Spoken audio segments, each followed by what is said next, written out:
आदरणीय सभी मित्र बंधुओं को मेरा नमस्कार, प्रणाम। आपको हम एक नई धारा की जानकारी के साथ उपस्थित हैं। आज आपको हम नई धारा के बारे में बताएँगे। उत्तर प्रदेश राज्य संहिता 2006 की धारा 89 नवासी। तो 89 जो धारा है उत्तर प्रदेश राज्य संहिता 2006 की धारा 89 भूमिधर द्वारा अंतरण पर प्रतिबंध। तो ये धारा जो है भूमि जो अंतरण होता है, भूमि का जो ट्रांसफ़र होता है, भूमि का जो क्रय विक्रय होता है, उस पर प्रतिबंध के बारे में बताती है। यह किसी भूमिधर को किसी जोत या उसके भाग का ऐसा अंतरण का अधिकार न होगा, जहाँ ऐसे अंतरण उपधारा 2, उपधारा 3 के उपबंधों का उल्लंघन हो या उनके अगेंस्ट किया गया हो। तो उपधारा 2, उपधारा क्लोज़ 3 और क्लोज़ 2 के बारे में बताया गया है कि कोई भी अगर इस प्रकार का अंतरण करेगा तो वो प्रतिबंधित होगा।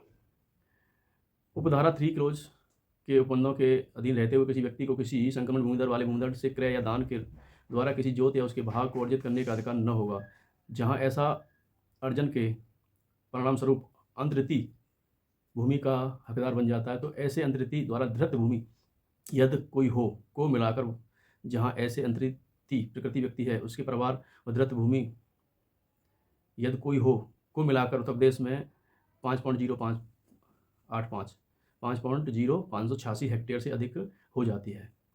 इतनी अगर हेक्टेयर से अधिक हो जाती है तो एक हेक्टेयर में उत्तर प्रदेश में कच्चा जो बीघा होता है वो 13 बीघा माना जाता है। हमारे अलीगढ़ में वो जो 13 बीघा जो कच्चा होता है वो 13 बीघा माना जाता है।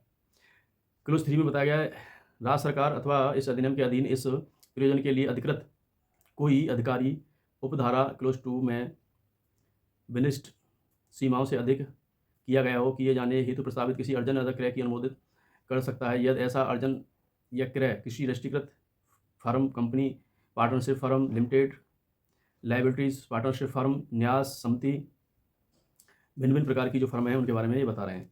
तो ये सारी चीज़ जो दी गई है इसमें ये प्रतिबंधित करती है। इसमें जो बताया गया है क्लोज 4 में बताता हूँ मैं आपको, किसी राष्ट्रीयकृत फर्म या कंपनी, पार्टनरशिप या पार्टनरशिप फर्म या लिमिटेड, लाइबिलिटीज़, पार्टनरशिप फर्म, न्याय समिति अथवा किसी शैक्षिक या पूर्त संस्था द्वारा उपधारा 2 के अधीन विहित सीमा से अधिक भूमि अर्जन या क्रय के लिए उपधारा 3 के अधीन अनुज्ञा निम्नलिखित द्वारा विहित शर्तों पर एवं विहित रीति से प्रदान की जाएगी। दोनों शर्त दे रखी हैं, उसको कौन जो है उसकी अनुमति देगा। उसमें एक जो दे रखा है 20.2344 हेक्टेयर तक भूमि अर्जित या क्रय करने हेतु संबंधित कलेक्टर जो डीएम साहब होते हैं जिला के, वो 20.2344 भूमि क्रय करने की अनुमति दे सकते हैं। उसके बाद 2 नंबर पर दे रखा है 20.2344 हेक्टेयर से अधिक भूमि और 40.488 हेक्टेयर तक भूमि अर्जित करने के लिए मंडल आयुक्त जो होते हैं, कमिश्नर जो होते हैं, उनसे अनुमति ली जाती है। उसके बाद तीसरी इसमें श्रेणी दे रखी है 40.488 हेक्टेयर से अधिक भूमि अर्जित या क्रय करने हेतु राज्य सरकार द्वारा इसकी परमिशन लेनी पड़ती है, राज्य सरकार से उसकी अनुज्ञा प्रदान करनी पड़ती है।